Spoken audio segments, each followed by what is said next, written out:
How to check if your iPhone is original or fake. You can check it in two ways. The first one is through the model number.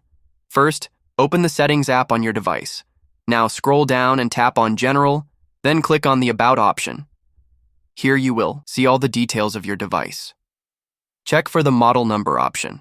The number is available next to it. If the model number starts with M, it means that it is a new device purchased from Apple stores, online or offline. If the model number starts with F, it means that it is a refurbished device. Or, if it starts with N, it means that it is a replacement device from Apple due to a problem. Another method is through the serial number. Go back to the About section in the settings. Now look for the serial number option and copy it. Next, go to the home screen, open the Safari app and search for Check Coverage, apple.com.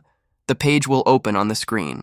Paste the copied serial number in the respective block, then click on Submit. Here you will find the purchase details, along with coverage of the device. In this way, you can find out whether your iPhone device is original or fake, and that's it. I hope this video was helpful.